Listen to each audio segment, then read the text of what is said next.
अस्सलाम वालेकुम बच्चों, कैसे हो? ठीक ठाक। मैं आपके लिए आज न्यू बुक से कुछ टॉपिक लेके आया हूँ, उसके हवाले से आज हम पढ़ेंगे। By the way, my name is Dilip Kumar.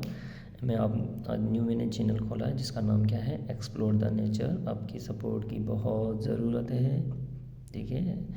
हंसते हुए मजाक करते हुए है हम पढ़ेंगे। आज जो टॉपिक है इनर्शिया, बहुत ही अच्छा टॉपिक है। इनर्शिया क्या होता है बेटा?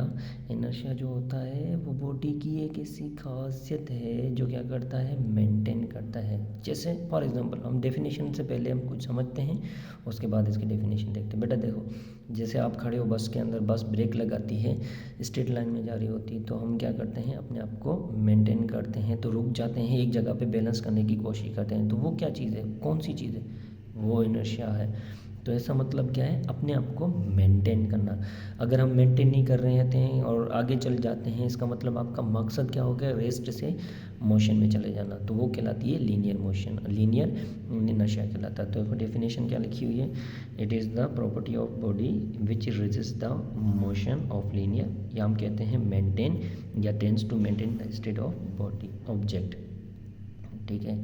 ये हमारे पास इनर्शिया। तो आज इनर्शिया से टॉपिक न्यू आ जाता है कि moment of inertia. Chapter number हमारे पास इसके अंदर रोटेशनल मोशन के अंदर पढ़े, चैप्टर नंबर 4 है, उसके अंदर टॉपिक है मोमेंट ऑफ इनर्शिया। तो बच्चे परेशान होते हैं मोमेंट ऑफ इनर्शिया क्या होता है। तो मोमेंट ऑफ इनर्शिया क्या है बेटा, वही सेम टू सेम है।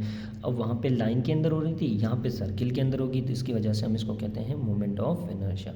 तो ये भी क्या है, खारा सारा खेल जो है वो किसका है, फोर्स का है। फोर्स के ज़रिए सारी चीज़ें हमारे पास क्या हो रही हैं, ये हो रही होती हैं, ठीक है। तो मोमेंट ऑफ इनर्शिया भी सेम है। It is a property of body resist the angular acceleration. वो क्या करेगा, एंगुलर एक्सेलेरेशन को रेजिस्ट करने की करेगा। एंगुलर एक्सेलेरेशन मुराद आप बोलोगे सर कैसे, तो बेटा इसका मतलब चेंज इन एंगुलर एक्सेलेरेशन, यानी सर्किल में घूमेगा। पहले जो रुका हुआ था, जब फोर्स लगाई उसकी वेलोसिटी कुछ ना कुछ चेंजिंग होगी, एंगुलर एक्सेलेरेशन। इस वजह से हम कहते हैं चेंज द एंगुलर एक्सेल, या क्या कहते हैं, रोटेशनल मोशन कहते हैं। मोमेंट ऑफ इनर्शिया वो डिपेंड करता है मास के ऊपर, क्योंकि जितना मास ज़्यादा होगा उसका इनर्शिया ज़्यादा होगा। हमें पता है मोमेंट ऑफ इनर्शिया ज़्यादा, इसका मोमेंट ऑफ इनर्शिया ज़्यादा, उसका मास भी क्या हो जाता है, ज़्यादा हो जाता है। मास ज़्यादा, मोमेंट ऑफ इनर्शिया ज़्यादा। मोमेंट ऑफ इनर्शिया को हम दूसरा नाम कहते हैं रोटेशनल मोशन। क्यों? क्योंकि ये सर्किल में मास घूम रहा है, ये ऑब्जेक्ट है, फोर्स लगा, ये क्या करेगा, सर्किल में घूमता रहेगा, तो हम कहते हैं इस वजह से रोटेशनल मास।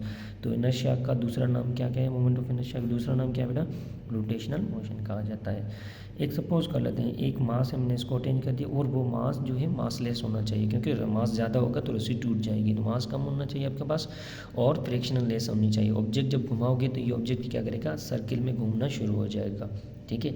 तो वहाँ पे भी हमने जिक्र किसका करना है, फोर्स ही लगाओगे तभी तो ये ऑब्जेक्ट घूमेगा, फोर्स घूमेगी तो ये ऑब्जेक्ट क्या करेगा, घूमना शुरू कर देगा। तो इसका मतलब न्यूटन का सेकंड लॉ, न्यूटन का सेकंड लॉ क्या कहता है हमें, कि F is equal to ma।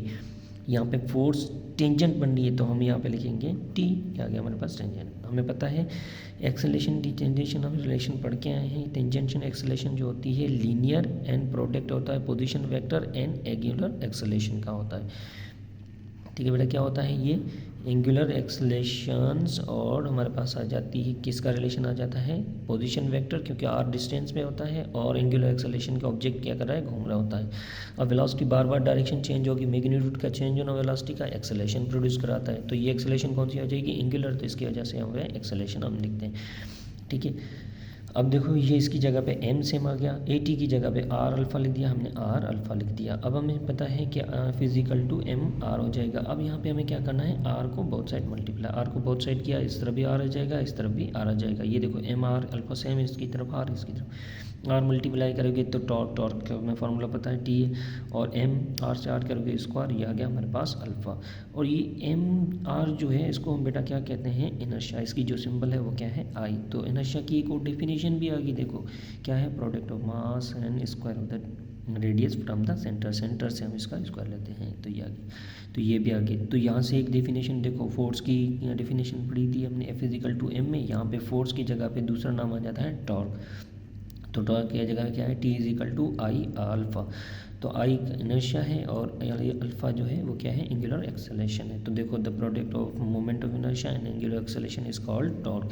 अब देखो मोमेंटम किस किस पे डिपेंड करती है बेटा, उसके कुछ पॉइंट होते हैं। साइज़ पे भी डिपेंड करती है, जितना मोमेंट उसकी साइज़ पे डिपेंड करती है, शेप पे डिपेंड करती है, मास पे डिपेंड करती है, तो डेंसिटी पे डिपेंड करेगी। एंड दूसरा क्या है, एक्सिस ऑफ रोटेशन, उसका एक्सिस ऑफ रोटेशन जो है वो किस तरह से हो रहा है उस पर भी क्या करती है, डिपेंड करती है। तो बेटा आज का टॉपिक हमारा यहीं तक था, इसको आगे हम पढ़ेंगे। आगे वाला टॉपिक जो है इसका ही एप्लीकेशन थोड़ी बहुत है, रोटेशनल इनर्शिया ऑफ मोटू पार्टिकल क्या होता है, moment of inertia various bodies कैसी कौन सी होती हैं, moment of inertia hollow cylinder क्या होती हैं, उसकी डेरिवेशन उसकी डेफिनेशन हम कल पढ़ेंगे।